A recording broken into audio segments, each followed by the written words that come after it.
Subcommittee will come to order. Without objection, the chair is authorized to declare a recess subcommittee at any time. Without objection, members of the full committee, not members of the subcommittee, are authorized to participate in today's hearings. Seems like some things are given a pass and some things are targeted. What's the criteria for targeting? There's no selective prosecution. We have to balance the risk that we're seeing with the resources that we have, and we have a number of investigations. Maybe the big ones take too many resources to go after, so you just say, well they'll get a pass?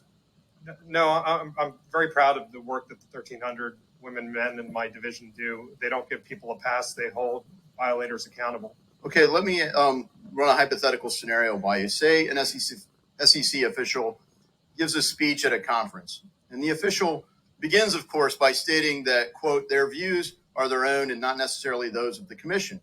Anyone who's ever heard an SEC office official speak would know that this is standard, and they would not interpret it, the speech as legal guidance.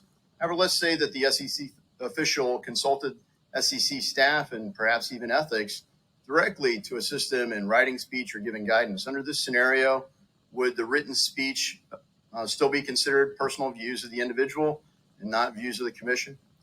Respectfully, I can't answer that right now because that hypothetical is a real scenario that's playing out in litigation. Oh, what litigation would that be? That would be the Ripple litigation. Ripple XRP. So is it true that Director Hinman submitted his speech to ethics for approval? Again, I can't comment on pending litigation. Okay. Has Chair Gensler ever directed you or, to your knowledge, asked any of your colleagues to make it a bloodbath for companies who don't respond to a sweep letter, which are voluntary? No, that's not happening. Interesting. We've become aware that Chair Gensler has in the past directed the Division of Enforcement to send a sweep letter to a particular sector of the crypto community designed to jam them into a violation that is allegedly unconstitutional.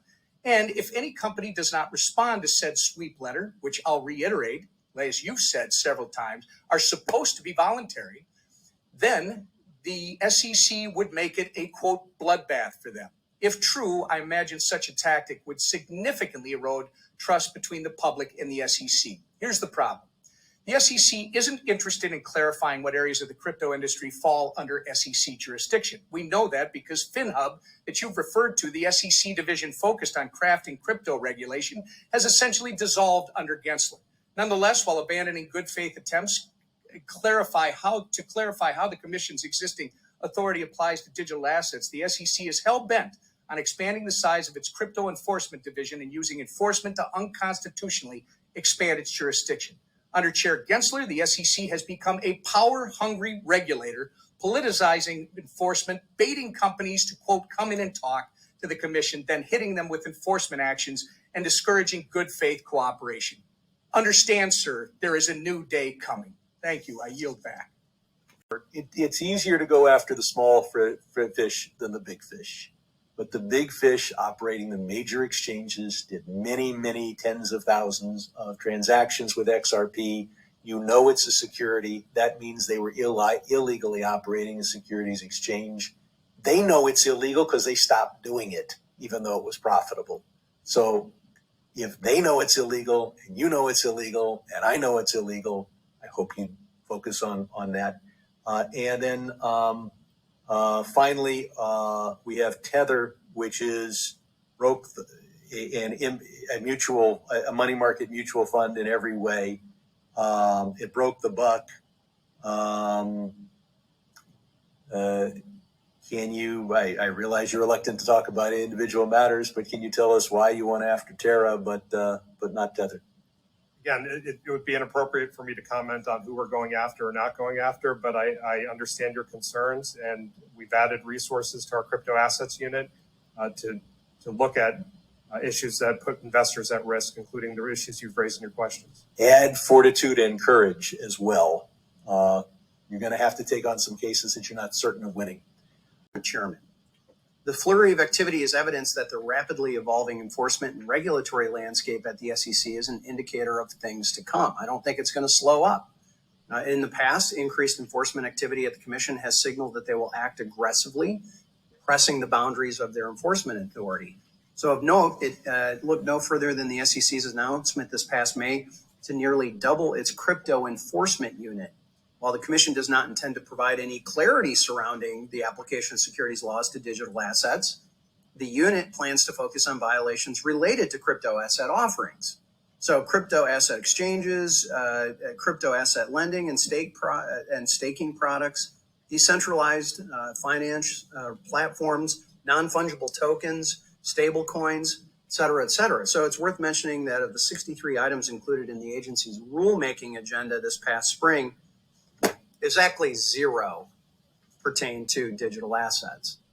In addition to the division's proactive enforcement efforts, your words, not mine, the SEC continues to use its own administrative law judges to adjudicate enforcement actions, a controversial decision that has been used increasingly over the past decade. In a recent court decision, the Fifth Circuit Court of Appeals noted that Congress has unconstitutionally delegated legislative power to the SEC when it allowed the Commission to decide when to use these ALJs. And coupled with the SEC's own admission earlier this year that there was a control deficiency related to the separation of the SEC's enforcement and adjudicatory functions with serious ramifications regarding the fairness of prior SEC enforcement actions for the party subject to those actions. So finally, I would be remiss if I didn't mention the one person who is not here this morning, the chair of the Securities and Exchange Commission, Chair Gensler, but I know he is paying attention. So Chair Gensler, while I appreciate you allowing the director, Director Graywall, to come in before the subcommittee, I can't help but mention your absence and request your attendance. There have been a number of comments of our colleagues about the need for definition. No definition is more important than to define security, since that's what the SEC does. Congress really hasn't acted. Courts have acted with the Howey test, which was not focused on digital assets since it was written in the 1940s. But the fact remains XRP, I think, clearly is a security, and we need enforcement not only on those who issued the unregistered security, but those who provided in exchange for it. Likewise, it would be good to have a definition of ESG, but right now companies and mutual funds put forward their own definitions of ESG and promise the investors that they will follow them. When they don't, that's when enforcement is called for. It is not enforcement by regulation to take a security, which clearly is a security, I believe, under the Howey test, and to enforce our rules against it. Of course, more clarity would be helpful. My Republican colleagues have said that there's no formal rule that has been adopted on ESG. We understand that. You still need to go forward, and it's my understanding that you're going forward in those areas where they're not meeting their own stated standards. This hearing is adjourned.